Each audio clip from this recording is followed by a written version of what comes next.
Labą dieną, gerbėjai. Turim trumpą laiką peržiūrėti milžinišką įvykį, arba tiksliau judėjimą.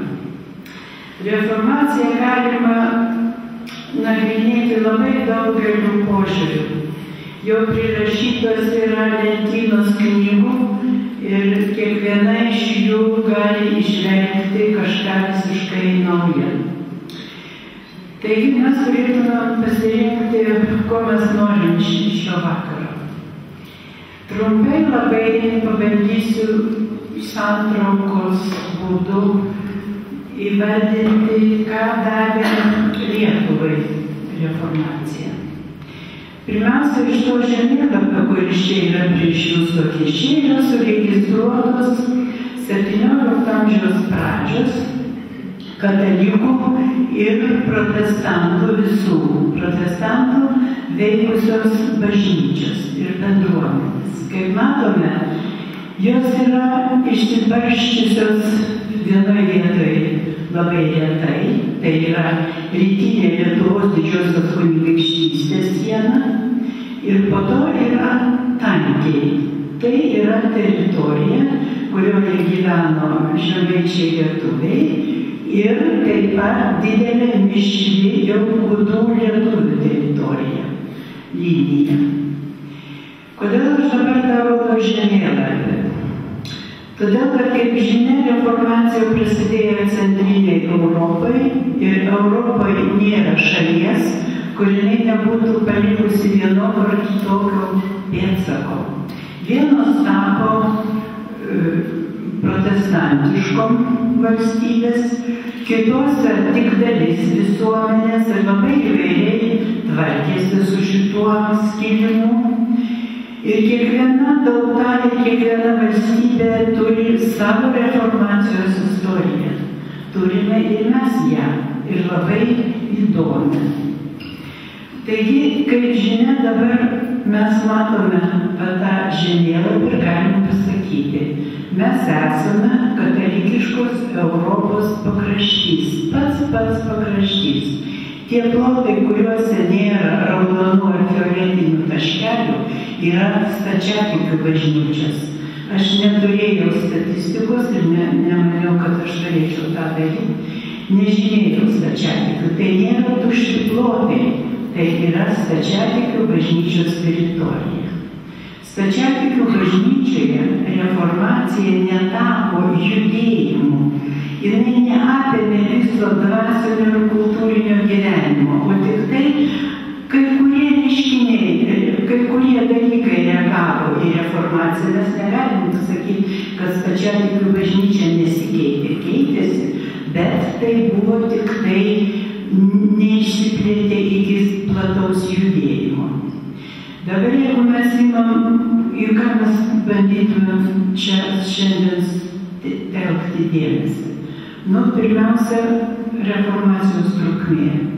Kaip žinia, labai garsus Lietuvos istorikas Zenonas Ivinskis ir taip pat dar anksčiau veikęs lenkų istorijos Briukneris pavadino reformaciją šiaudų ugnimi, kuri įsiplieskė, suliepsnojo ir užgeso. Ar tikrai taip? Šiaudų ugnis tai yra trumpas dalykas. Kaitrus, bet labai trumpas. Zenonas Ivinskis tai vadino mada. Pagal jį daugybė istorikų tai vadina kaip mados reiškinio. Užplūdo ir praėjo. Dabar, kai aš bandžiau gilintis į reformacijos bendruomenių gyvenimą, akivaizdu, kad jos gyvybiškos buvo ir gana jų buvo daug, nuo 16 vidurio iki 17 vidurio, tai yra 100 metų. Ar dega šiaudai 100 metų. Tada kokioj mes teritorijai sutelksim dėmesį. Bandau atskirti Lietuvos didžiąją kunigaikštystę. Čia yra senasis žemėlapis, pietus jau yra nuo Didžiosios kunigaikštystės atimti, Voluinė ir Podolė jau yra priskirta Lenkijai, bet kaip mes žinome, tik dalis šitos didžiulės valstybės buvo apgyventa lietuvių. Ta, ką matėm, Tirštą teritoriją su katalikų ir evangelikų bažnyčia. Bet buvo ir už sienos. Jeigu mes dabar žiūrime šitą žemėlapį, tai akivaizdu, Nemunas, už Nemuno yra Rusija. Ir dalis teritorijos, Klaipėdos kraštas, Karaliaučius ir maždaug po šitą teritoriją, taip pat buvo apgyventa, dar nepasakysiu, kad tai yra lietuviai.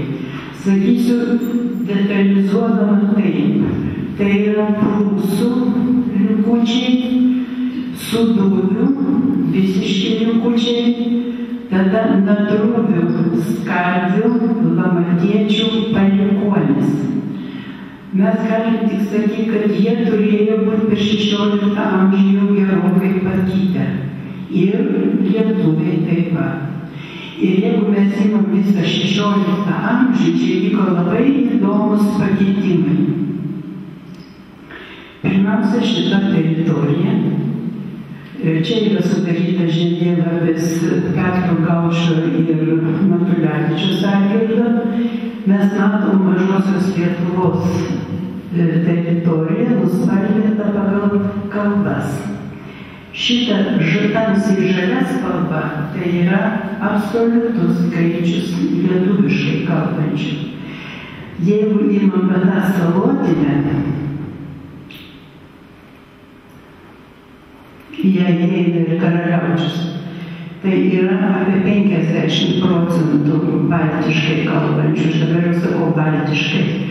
O melsva teritorija su Sambijos pusėsalio dar čia gyvena rusai su likučiais Sūduvių, deportuotų iš Sūduvos. Taigi šita teritorija po truputį keičiasi, bet ta žalioji spalva tampa po truputį lietuvininkais. Tai reiškia, vyksta etniniai ir kalbiniai procesai. Labai įdomu, kad per tą 16 amžių beveik šitą teritoriją susivienodino, jinai litonizėjo. Apie tos dar kelis dalykus paminėsiu, kai kalbėsim apie lietuvišką raštyną. Taigi, man ta Lietuva yra dalis Didžiosios kunigaikštystės ir šita dalis Mažoji Lietuva arba dar kitaip Prūsų Lietuva. Kas buvo įdomu šitoj dalyje, visoje Lietuvoje? Pirmiausia, tai, kad čia susikūrė dauguma evangeliškų bažnyčių. Mes turime 2 bažnyčias ir 3 tikybas. Visi automatiškai sako, turėjo būti liuteronų krašto bažnyčia, bet jos nebuvo. Kas tai yra krašto bažnyčia? Tai yra bažnyčia organizuota pagal teritoriją ir aptarnaujanti tos teritorijos tikinčiuosius. Evangelikai reformatai Lietuvos Didžiojoje kunigaikštystėje sukūrė savo bažnyčią, jinai vadinasi Unitas Lituanija, turėjo savo sinodą, kuris veikia iki šiol, tai yra nuo 557 metų, 17 metais irgi yra jubiliejus. Tada yra Arijonų bažnyčia atskilusi, jinai užgeso Lietuvos Didžiojoje kunigaikštystėje, per 17 amžiaus vidurį jie buvo išvaryti iš Didžiosios kunigaikštystės. Dar telkėsi Voluinė, ukrainiečių žemėse, bet jau tada ne Didžiosios kunigaikštystės teritorijai. O liuteronai turėjo stiprias bažnyčias, bet nebuvo organizacijos, vienos institucijos. Buvo Kauno, Vilniaus labai stiprios bažnyčios. Bet buvo daug ir dvaruose, Žemaitijoj, kurios neturėjo beveik jokio ryšio tarpusavyje. Kodėl tai buvo, dar reikėtų gerokai patyrinėti. Man atrodo dėl to, kad Kauno ir Vilniaus liuteronai liuteronybę priėmė kaip tautinės savimonės arba tautinės tapatybės ženklą. Ir jiems net kažkur prie Rotavo nedidelės liuteroniškos bendruomenės atrodė nevertos dėmesio. Jie orientavosi į karaliaučių, bet nebuvo iš karaliaučiaus valdomi. Čia yra labai įdomus tie atvejai. Toliau, kas buvo dar įdomus mūsų toj reformacijai. Pirmiausia, kodėl jinai galėjo čia atklysti. Per laiką 16 amžiaus 3., 4., 5. dešimtmetį visuomeniai atsirado alkis, smalsumas ir suvokimas, kad kažką valstybėje visuomenėje reikia keisti. Ir čia aš nevardinsiu iš to, ką nuveikė mūsų ta reformacija. Iš to galima būtų ir suprasti, ko tiem lietuviams ar aplamai didžiosios kunigaikštystės aktyviausiams žmonėms reikėjo. O reikėjo labai daug ko. Ir jie iš esmės dairėsi, ką galima vakaruose pamatyti, ar kokią idėją paimti ir pritaikyti čia. Ir jie buvo nuklydusi ir apsigyvenusi čia. Bet įdomu, kad tas laikas, kada toks atrodė atšiaurus, 16 amžius, prasidėjo Livonijos karas jau 558 metais, Livanas Žiaurusis nusprendė paimti Livoniją, karai rytuose jau tada vyko permanentiškai, beveik visą laiką. Ir vis dėlto žmonės grįžo į savo tėvynę ir darė tai, ką jie galėjo pajėgti. Kitaip sakant, matavo savo gyvenimą prie savo tikslų. Ir tas yra nepaprastai įdomu. Čia reiktų visiškai atskiro pokalbio apie to laikotarpio žmonės. Bet aš manau, kad mes šiandien eikime truputį kitų kelių. Jeigu mes dabar bandom suprasti, ką reiškia reformacija, tai pasakysiu taip, yra du didžiuliai blokai. Pirmas, ką sukūrė patys protestantai, evangelikai, aš evangelikais vadinu bendrų žodžių visas sroves. Ir tai, ką reformacija paskatino sukurti, tai buvo nemažesnė jos veiklos dalis. Pirmiausia, ką jinai pati sukūrė. Jeigu mes imam apie dvi dalis Lietuvos ir mažąją ir didžiąją, ir taip pat Lietuvos didžiąją kunigaikštystę specialiai, tai pirmiausia, protestantai čia sukūrė nenutrūkstamai veikiančią spaudą. Mes visi žinom, kad Vilniuje veikia Pranciškaus Skorinos spaustuvė, tai 522-25 metai, bet kažkodėl, kai jisai nustojo dirbti, niekas darbo netęsė. Niekas. Nei katalikų bažnyčia nepasinaudojo, reikėjo knygų, bet neprasidėjo tas darbas. Kodėl? Man iki šiol mįslė. Gali pasakyti taip, mesti tokią mintį, nepribrendusi visuomenė, bet knygas vežėsi žmonės, vežimais į Lietuvą, valdovų rūmus. Knyga buvo reikalinga jau. Pačiam 15 amžiaus pabaigoje Vilniaus vyskupas užsako agendą specialiai Vilniaus vyskupijai, kur ją spausdino Danzige. Ir po to niekas nesiėmė organizuoti. O kas ėmėsi organizuoti? Radvila Juodasis.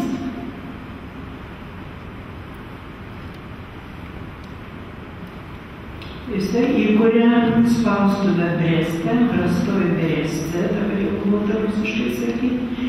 Ir taip tvirtai jam reikėjo tos spaustuvės, kad kai nuskendo pirmas spaustuvininkas ūkininkas, su visa per būgą plaukdamas valtim, su visais savo šeiminėm raidėm, su visais iškevatais dėžėm su raidėm. Jis iš naujo ieško kito spaustuvininko ir vis dėlto pradeda iš naujo darbą. Ir 1558 metais manoma, kad tai yra išleista šitas giesmynas Zarembos, yra pirmoji knyga, protestantiškas giesmynas. Ir nuo 558 metų Lietuvoje ir Didžioji kunigaikštystės teritorijoje niekados nebebuvo nutrūkusi spauda. Visą laiką veikė kur nors spaustuvė. Net 17 amžiaus viduryje, jau čia dabar peršoku labai ilgą laiką, kada jau maras karas sugriovimai, vis tiek viena knyga išeidavo, bet jau čia tada nebevengiai spaustuvė. Taigi, čia yra, kaip pasakyti, ta spauda nuo protestantų prasidėjo. Dabar, jeigu mes imam toliau, sukūrė taip pat originalius neskolastinius teologinius tekstus. Tai nebuvo paprasta. Reikėjo pradėti svarstyti dievotyros teologiniam kategorijom. Lietuvos Didžioji kunigaikštystė, pirmas tai yra kulviečių tikėjimo išpažinimas 1543 metai, po to yra Mikalojos Radvilo Juodojo atsakymas popiežiaus nuncijui. Yra visiškai toks tvirtas, galima sakyti, laisva forma parašytas tikėjimo išpažinimas su argumentacija, kodėl taip tikėti, o ne kitaip reikia. Ir po to dar yra 1566 Andriaus Volano apie šventos trejybės sampratą, ortodoksų fidei.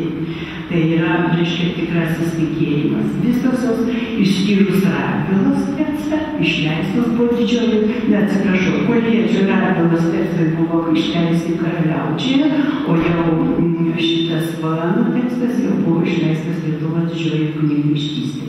Tai nuo to prasidėjo, bet aišku, teologiniai tekstai buvo parašyti lotynų kalba, nieko nepadarysi. Pirmoji lietuviškai neparašyta, o išversta, buvo 1600 metais Mažojoje Lietuvoje. Mes jau turim lietuvišką teologinės sąvokas.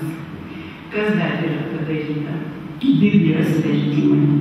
Visiškai naujas reiškinys Lietuvos Didžioji kunigaikštystė. Kaip žinia, Radvila Juodasis jo lėšom, jo finansiniais pastangom, jo organizacija, jo spaustuvėje buvo išleista Radvilos Biblija, arba dar vadinama Prastos Biblija 1563 metais. Ir kaip žinia, šita Biblija paskui buvo perleidžiama ir 17 amžiuje. Bet ne tik tai šitą Bibliją, aš suskaičiavau 5 Naujojo testamento skirtingus vertimus, išleistus iki 16 amžiaus pabaigos. Naująjį testamentą LDK tiesiog pradėjo versti ieškodami, kaip tiksliau ir kas yra pasakyta Naujajam testamente, kad galima būtų pagal tai tikėti. Tai buvo, kaip sakant, tikėjimo atsiremiant į Dievo žodį, surasti tikrą tikėjimą, teisingą tikėjimą, bet tą Dievo žodį reikėjo suprasti. Čia buvo ir hebrajų kalba pasitelkiama. Prasidėjo Biblijos tekstų tyrimas, kas buvo visiškai nauja. Tai yra Biblijos kaip šaltinio tyrimas. Paskui mes dar ilgai laukiam, porą šimtų metų, kol grįžom, kol faktiškai iki 20 amžiaus reikėjo palaukti. Toliau švietimo grandis. Švietimo grandis nepasakyčiau, kad labai sekėsi evangelikam, bet siekis, kad būtų viduriniojo mokslo grandis, išėjo iš evangelikų. Aiškiai, Kulviečio mokykla buvo kurta, siekiant turėti, reiškia, vidurinio lygio gimnaziją, nes iki to laiko nebuvo. Mykolas Lietuvis aiškiai parašė, gailėtis reikia, kad mes neturime mokslo eiti gimnazijų. Va tas siekiamybė. Ir sukūrė parapinės mokyklos, parapijų mokyklų tinklą pradėjo kurti evangelikai reformatai. Tai buvo labai stiprus poslinkis raštingumo link. Toliau Mažvydas, mes gerbiamą Bukevičių girdėjom, kur buvo labai aiškiai pasakyta, kad reikia namuose mokyti. Jeigu nemokys mokytojas, kodėl namuose? Lietuviškai reikia, ūkininkų reikia mokyti. Namų mokykla lietuvių kalba. Bet čia yra taip pat grynai protestantų veiklos rezultatas. Mes žinom, tą patį parašo po 50 metų Petkevičius, Vilniaus žemės teismo teisėjas, išleidęs katekizmą lenkų lietuvių kalbą, ir taip pat pasako, jūs namuose turite mokyti, nes tikriausiai kunigai jums lietuviškai nemokysiu su lietuviškai. Toliau turbūt dar galėčiau kalbėti toliau, bet dabar kažkokia nesumažėjo laikas. Mažojoje Lietuvoje, dar turiu pasakyti, yra sukurta nauja institucija. Tai yra Lietuvių bažnyčios kunigo institucija.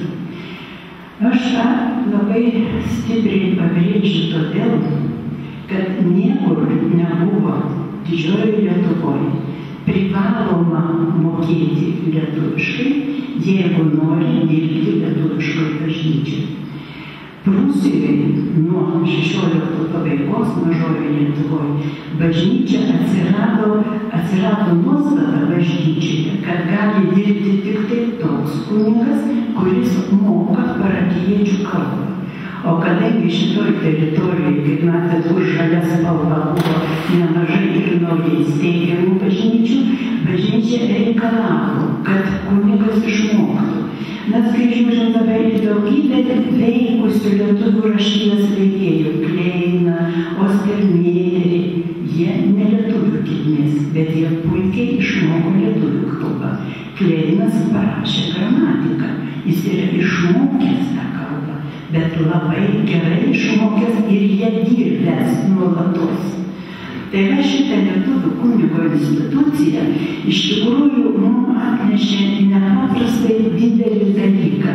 Pirmiausia, tai buvo proto inteligentijos branduoliai. Ir iš kur atsirado Donelaitis? Iš šitos kunigo institucijos. Jeigu ne ta privalomybė, mes neturėtume ir Donelaičio. Didžioje Lietuvoje buvo labai daug garbingų žmonių, talentingų, garbių. Nebuvo taip, kad mes čia gyvenom Didžioje Lietuvoje be talentų. Bet neatsirado tokio talento, kuris pasiryžtų lietuviškai prakalbti, eiliuoti ir padaryti savo poemos objektų lietuvių valstietį. Bet čia buvo didysis perversmas kalbose. Bet tam reikėjo 200 metų, kol pribrendo šitas dalykas. Ką dabar paskatino sukurti? Čia yra nemažiau svarbu, negu kad aš jau ne viską dėstysiu, bet tik tai dalį.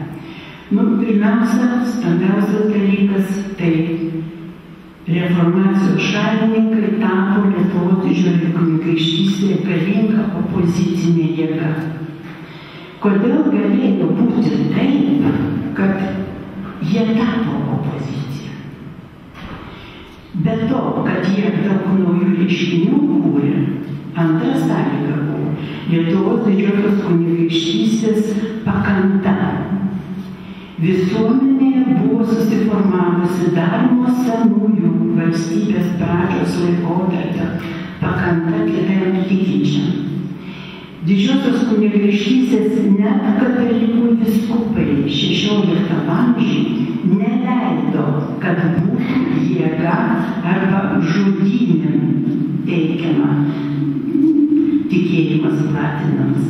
Radvila Juodasis, kada buvo parašęs popiežiaus nuncijus, kad laikas Lietuvos didžioji kunigaikštystė įvesti inkvizicijos teismus, Radvila pasakė, pas mus šitaip niekados nebus. Pas mus galime tik tai žodžiu tikėjimą platinti, ne geležim ir ugnim, kaip pas jus yra.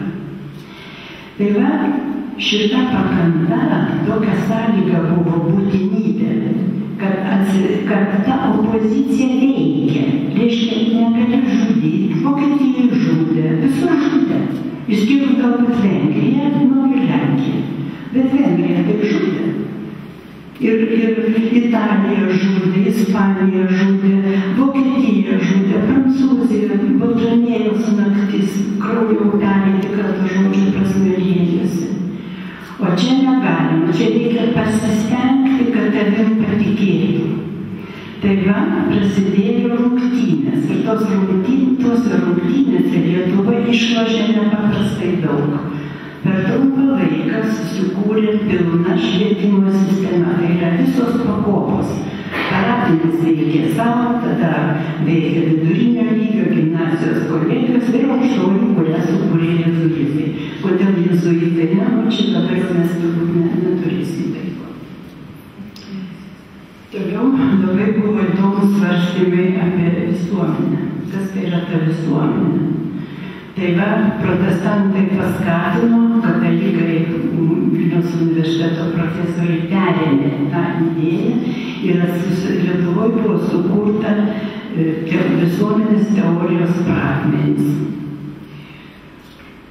Ir dar turbūt reikia pasakyti, kad jeigu ne protestantai, kažin kada būtų pradėję katalikai leisti lietuviškus raštus. Aš kalbu apie spausdintą žodį, bet 16 amžiuje jau laikas buvo spausdintą žodį pradėti, todėl kad spausdintas žodis labai mobilizavo visuomenę, taip kaip ir dabar, mes sakykime, be kompiuterio nebelabai galim būti, taip, be spaudos viešosios, tai tada spausdintas žodis atsistojęs ant savo kojų pradėjo formuoti visuomenę. Dabar aš jau noriu pereiti prie lietuviškos raštijos kūrimo proceso ir norėčiau tiesiog pailiustruoti iš eilės, kaip atrodė lietuviškų raštų, reiškia spausdintų raštų kūrimas. Čia mes turim pirmąjį prūsiškai katekizmą 1545, 2 metais anksčiau už Mažvydą. Labai trumpai paskaitysiu prūsų kalbą. Žinoma, mano dikcija gali būti neteisinga fonetiškai, bet tai yra mažulis iššifravimas. Čia yra Tėve mūsų. Tave nosom, kas tau esat en dangum. Svindins virset tvais einans, pareis jei nomans tvai jereiki, tvais kvais augas eisin, naseni kai en dangan. Mažvydo už 2 metų. Čia kalbėsiu nenorminta lietuvių kalba, taip kaip jis rašė, vėlgi sakysiu, sako, gali būti fonetiškai netikslu. Kalbininkai kažkada mane labai puolė, kad aš nemoku lietuviškai skaityti, paprašiau, kad jie parašytų Mažvydo žodžius su sutartais fonetiniais ženklais. Iki šiol laukia, nors praėjo 20 metų. Taigi Mažvydo katekizmą. Tėve mūsų, kuris esi dangūsų, švieskėsi vardas tavo, būki tavo valia kaip dangui, taip ir žemėje, duono mūsų visų dienų duodi mums nu. Čia yra rašyta, bet jinai skiriasi nuo prūsų daug. Dėl to prūsams lietuvėti buvo sunku. Čia yra Mažvydo katekizmas, taip už 2 metų. Čia yra giesmė Švento Brazilijaus Mažvydo, tai yra giesmė laidotuvėms.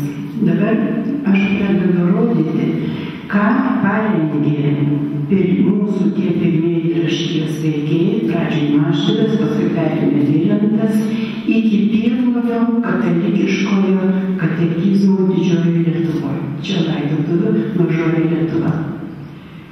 Forma krikštynimo sakramento, visos apeigos taip pat lietuvių kalba, Mažoji Lietuva.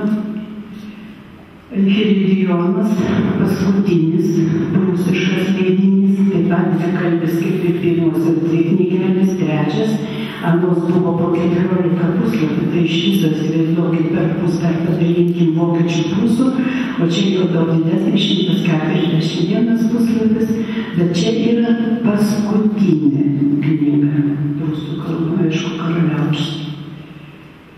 Čia prasideda mažosios Lietuvos giesmynė, giesmės krikščioniškos, Mažvydo pagrindas. Tada Vilento Evangelijos, čia yra pirmas lietuviškas Evangelijų leidinys. Tada antras giesmės krikščioniškos, čia yra jau Vilento išleistas, tada Mažvydo rengtas. Ir štai pirmasis katekizmas katalikiškas 1595 metai. Yra žinių, kad galbūt buvo anksčiau, 10 metų anksčiau parengtas, bet neišliko nieko, nė vieno žodžio. Mes tikrai negalim tvirtinti, kad katalikiškas buvo išleistas anksčiau. Apibendrinu aš taip. Per tą laiką, kol čia subrendo Didžiojoje Lietuvoje pirmasis katekizmas, Mažojoje Lietuvoje buvo išleista visa knygų programa reikalinga bažnytiniai veiklai. Dar įdomiau atrodo, kai mes sustatom poskylių datas. Čia yra, čia atsiprašau, čia dar praleidau, pirmas katekizmas evangelikų reformatų, tai yra Petkevičiaus dvikalbis. Aš minėjau, kad jis taip pat liepė ūkasi savo vaikus mokyti lietuviškai. Noriu atkalbėtis, mes sakom, bajorija nedakalbėjo lietuviškai. Jis yra bajoras ir net jau menkas, jis yra žemės teismo teisėjas, iš Vilniaus apylinkių kilęs ir parašo pats katekizmą lietuvių kalba. Tai yra išreiškia. O čia štai yra Bretkūno pastylė. Kaip žinia, 1591 metai. Ko jinai ypatinga yra? Jinai yra autorinė. Jis nevertė pastylės, jis pats parašė ją. Aišku, sekdamas labai dabodamas visų kitų, bet tai yra autorinė pastylė. 1591 tai yra liuteroniška pastylė. Už 8 metų jau Daukša išverčia iš lenkų į lietuvių kalbą katalikišką po 8 metų. O dar po metų jau Jokūbas Morkūnas, tai yra Vilniaus amatininkas, knygrišys ir spaustuvininkas, išverčia taip pat į lietuvių kalbą, čia evangelikų reformatų pastylė. Tai va, prašau, kad jie yra visi vienas su kitu sukabinti. Šitie darbai truko ilgai, čia yra milžiniškos knygos, jom padaryti reikia daug laiko, bet reiškia vienu metu ore tvyro. Reikia skubėti parengti šitą leidinį. Ir čia paskutinis yra Margarita teologiška arba Švenčiūga, tai yra Vaišnoro Varniškio vertimas, bet yra teologinės knygos vertimas į lietuvių kalbą. Bet čia yra pirmas teologijos spaudinys lietuvių kalba. Taigi, šiaip paėmus, aš kalbėjau apie gana trumpą laiką, apie 16 amžiaus antrąją pusę, 17 amžiaus pusė jau gyveno kitaip. Keitėsi aplinkybės, tolerancija vis sunkiau buvo išlaikyti, bet dar gyvavo ir reformacija kaip tokia didžiulė opozicinė jėga buvo juntama iki pat 17 amžiaus vidurio. Ačiū.